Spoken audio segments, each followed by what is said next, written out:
Hi guys, welcome back to Workshop Wednesday. I'm Lupe. And I'm Steve Solorio. And I'm Lali.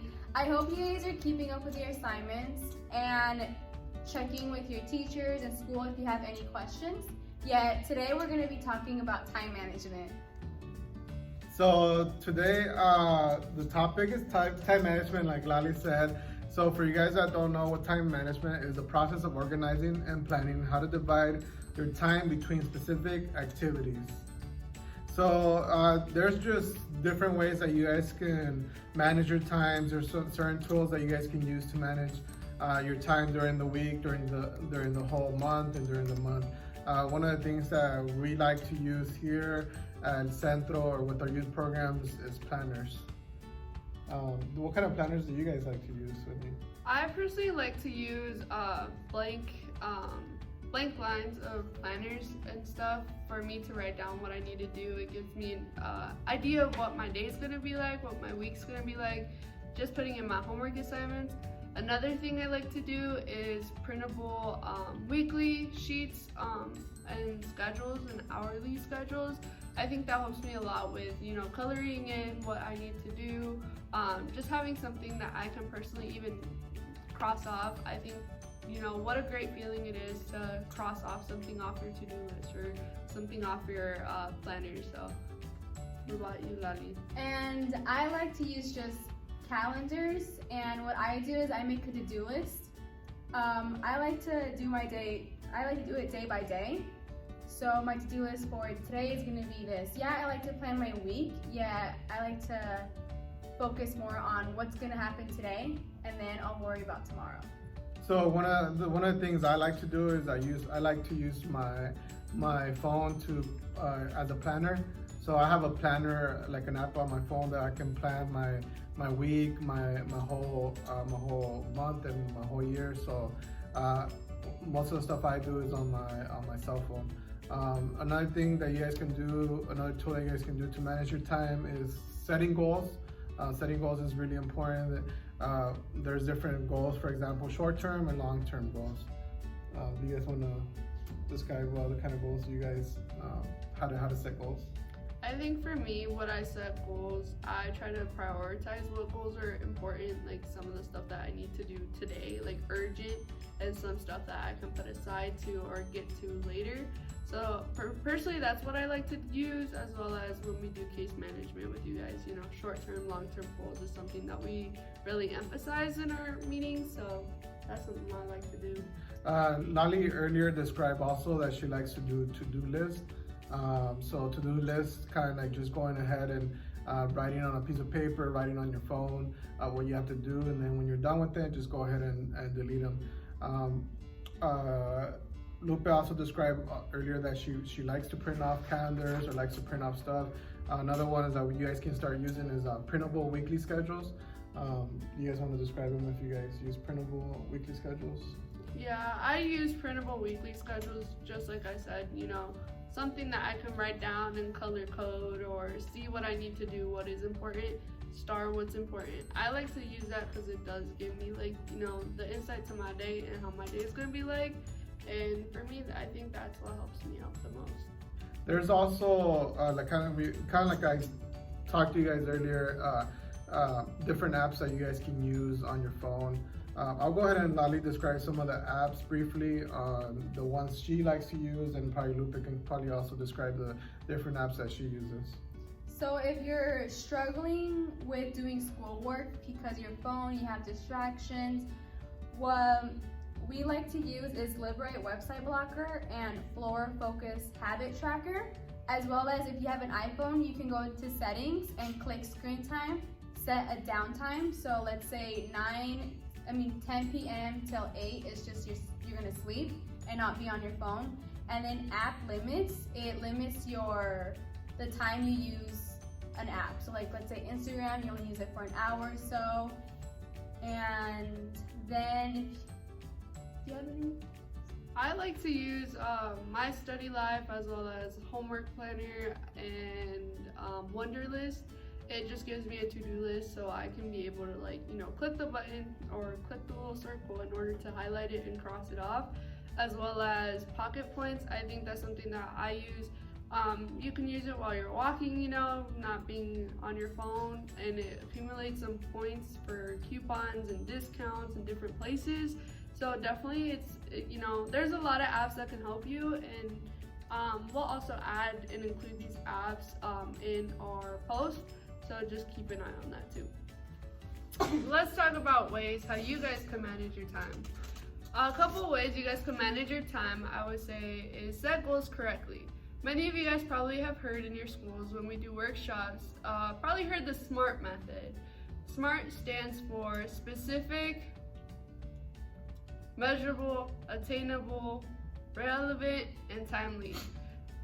That's just a couple ways so you guys can also measure whether you can achieve your goal, whether it's a specific goal that you can meet by a certain deadline. It's just a method you guys can use to set goals. Another thing that you guys can do is prioritize wisely. So prioritize with importance and urgency to things that you can also set aside. If you have deadlines, you know, those deadlines have a specific time you guys need to turn them in. So that is urgent, right? And then there's other stuff that you can set aside, like maybe do laundry sometime today, but is it really important to do it now? So it's just understanding whether it's important or urgent, and whether you can accomplish it by that time. So another thing that's really important is setting a time limit. So just making sure you guys set a time limit to do the tasks that you guys are going to complete. For example, if you guys are going to be home all day, go ahead and maybe set your time to doing certain tasks between 9 a.m. to 1 p.m. Or if you want to do them after lunch, you can set them after lunch. My suggestion is don't set them to do them like too late. Like you don't want to be setting tasks to be doing them at 11, 12, or 1 in the morning.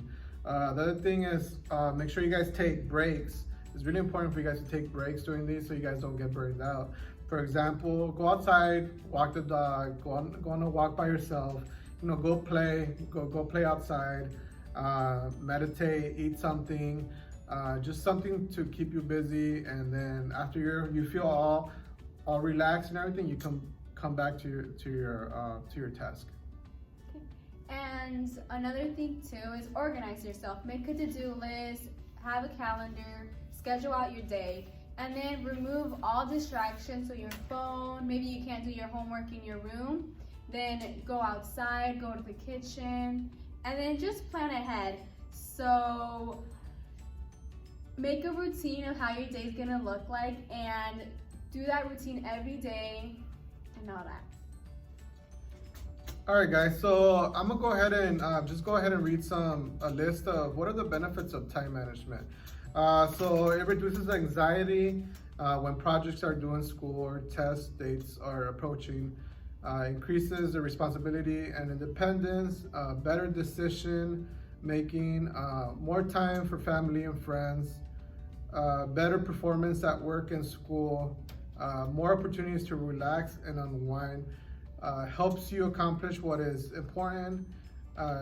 You get to reach your goals, you meet important deadlines, and you get to control your time. So these are the benefits of time management. It just helps you, overall with the time that you have during the day, during the week, and during the month. So I'm gonna go ahead and have Lolly just describe to you guys what are the effects of poor time management. The effects are procrastination, and your test grades are going to be low, lack of sleep, unhealthy eating habits, as well as lack of punctuality. And a couple ways are how we can also develop healthy habits while managing our time. Some of those can include self-care. I know we really do emphasize this in our program. Exercise daily, whether it's, take a short walk, come back inside. Just eat healthy. I know we can really sometimes it's difficult to prepare your meals. But try to eat healthy, eat greens, get adequate sleep. I think a lot of us can say, I know we've been talking about routine and setting up a time to, accomplish stuff and not to do it too late, because then from there, you don't want to be up at 3 o'clock in the morning, trying to finish up stuff. Let's try to do that earlier in the day. So having a routine, including your 7 or 8 hours of sleep, unplug from your electronics or distractions. It's really easy to get off focus when we're talking about stuff like this. Like, sometimes it's just, having those apps like Lali mentioned earlier, or just, having to unplug from your electronics, turn them off, And another thing too is, check your emails, check whatever system that you guys are using to, how your teachers communicate with you. Check those daily. You never know when deadlines switch. You never know what assignments are needed left. So, just check up on that. And also, making a plan can give you a meaningful purpose to, your day, right? Because we plan out our day how it is. And so if, we're planning our day, make it with intention, take it one step at a time, it's healthy. And like I said, what great feeling it is to cross off something off your to-do list. So these are a couple benefits, effects, poor time management, as well as how you can also develop a healthy habits while, managing your time. So a couple parenting tips that we have. Number one, model good time management habits. So show your student that you can also accomplish the most important tasks in any given day. So I think it's important, kids model after their parents. So just keep that in mind as well. To give your student time management tools, like we talked about in the video, we've given apps, create schedules, make a list. Just provide them with the tools necessary to be successful in managing their time. 3, encourage your teen to write down his schedule or a to-do list for the day. I think that can also include homework, chores, other responsibilities, but also keep in mind, allowing some breaks within that time, because students can be distracted with, social media and video games. And as well as help your teen prioritize in activities. Encourage your teen to develop routine. So don't just let them be responsible, push them, help them, encourage them, as well as avoid nagging, set expectations and consequences. This week and next week will be one of the toughest, yet just keep doing the routine and it'll get better. Last two that I have for you guys is make sure you guys set limits on electronics, video games, phones, laptops, iPads. Maybe use it as a reward or as an incentive if they do their homework, maybe they can play on their video games for an hour or so. Also encourage them to set goals. Just like we talked earlier, goals are really important. Have them set goals to finish certain tasks, cleaning, homework, and any other activities that you guys want them to finish. So I'll have Lali and Lupe kind of close off with some tips on how to stay safe these next few weeks. So the World Health Organization suggested the public to do 5 to help stop coronavirus. So hands, wash them often and regularly for 20 seconds with soap and water and alcohol-based hand rub. Second, elbow, cough on into it. Cover your nose and mouth with disposable tissue or flexed elbow when you cough or sneeze. Face, do not touch it. Don't touch your eyes, nose, mouth if your hands are not clean. Space, keep safe distance and avoid close contact 3 feet with people who are unwell. Home, stay if you can. Stay home and self-isolate from others in the household if you feel unwell. Self-quarantine, it's important. Your health is on the risk. And a couple last remarks, we're still here to offer homework help. Our emails are always on our social media. We'll continue to post them, phone number as well. We are here to help our students and, reach out to your youth program coordinator. We are here to help. As well as lunch, they're making it on Tuesdays from 11 to 12:30. So just keep an eye on that Tuesday, it's going to be the meals for the 5 days of the week. It's not just going to be every day. So just keep an eye. That's a couple of updates that I have for our program. Last update I have for you guys is starting March 23rd, this past Monday, El Centro is closed now. So if you guys need anything, just make sure you guys email us and call us. So please do not come to El Centro because we are closed. So thank you again, everybody, for watching our workshop Wednesdays, and we hope to see you guys next Wednesday. Thank you guys. See you guys. Bye.